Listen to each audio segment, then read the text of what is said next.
Quatrième heure. L'âme va à l'Éden et se joint aux réjouissances de Dieu dans la création de l'homme.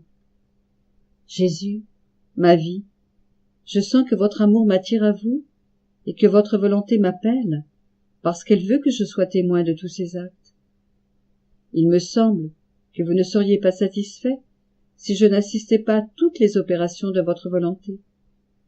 Même si je ne peux rien faire, vous êtes quand même content que je demeure un spectateur et que je répète sans cesse mon refrain.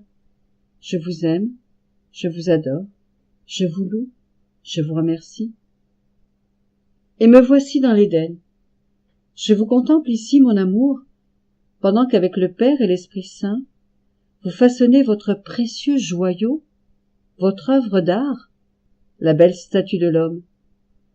Avec combien d'amour vous le formez, quelle beauté vous lui donnez, quelle finesse divine vous lui conférez. Pendant que vous le façonnez, vous vous arrêtez pour le contempler. Vous l'admirez et dites avec enthousiasme: comme elle est belle, ma statue. Votre amour bat fort, débordant presque. Ne pouvant plus le contenir, vous soufflez sur la statue, lui donnant la vie, ainsi que votre ressemblance. Vous créez l'homme. Vous le remplissez de votre amour, au point de le laisser former ses propres océans d'amour pour aimer son Créateur. L'amour créé, alors, plonge, avec ses vagues mugissantes, dans l'amour qui crée. Et entre le Créateur et la créature, une compétition se forme.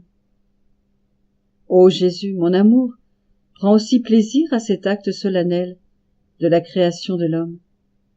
J'entends votre voix créative qui s'exclame: comme elle est belle, ma créature. L'écho de son amour m'attire et me frappe. Sa voix douce et plaisante résonne à mon oreille. Tendre et forte sont les étreintes qu'elle me donne.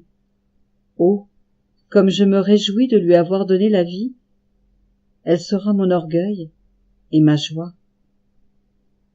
Ma vie, moi aussi je veux recevoir votre souffle créatif. Moi aussi je désire ardemment vous aimer et vous adorer avec la même sainteté et avec la même perfection avec lesquelles mon premier père Adam vous a aimé et adoré. Même si je suis une créature indigne, je veux moi aussi recevoir vos océans d'amour et de lumière pour que, en retour, je puisse former des vagues rugissantes qui, arrivant jusqu'à vous, me placeront en compétition avec mon Créateur. Oui, je vous donne l'amour pour recevoir les autres océans d'amour, et avec mes vagues, je demande que votre royaume puisse venir et que votre fiat soit connu. Ô Jésus, j'entre maintenant dans l'unité de votre volonté pour que la mienne puisse être une avec la vôtre, une dans l'amour. Avec cette unité qui couvre tout, ma voix résonne dans le ciel. Elle se répand dans toute la création, pénètre les abîmes les plus profonds, appelle et crie. Que le royaume de votre divine volonté vienne, que votre volonté soit faite sur la terre comme au ciel. Je fais mien la sainteté, la gloire, l'adoration, les remerciements, les pensées, les regards, les mots, les travaux et les pas faits par l'innocent Adam, pour vous offrir une répétition de ces actions. Voyant en moi votre divine volonté dans l'acte, permettez-moi de vous demander, en vous implorant, que votre royaume vienne. Dans l'Éden, il y avait toujours une fête entre le Créateur et la créature. L'homme est devenu le jouet divin, la joie et le plaisir le plus grand du Père éternel. En possession de la divine volonté dans laquelle il vivait, il jouissait de la primauté sur l'univers. Tout était en ordre et en harmonie. Même le ciel, les étoiles, le soleil et la mer étaient honorés de servir et d'obéir à tous ses désirs. Adam était le sourire, la joie de la création.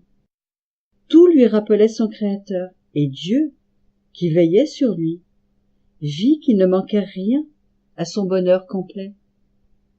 En effet, le voyant seul, Dieu voulut le rendre doublement heureux. Il le fit s'endormir dans ses bras. Pendant cette extase profonde, il enleva une côte à l'homme, en fit une femme et la donna à l'homme comme compagne. Oh, comme notre première mère, Ève, qui demeurait elle aussi dans l'unité de la divine volonté, entra en compétition avec Adam dans les vagues rugissantes d'amour de celui qui leur avait donné la vie.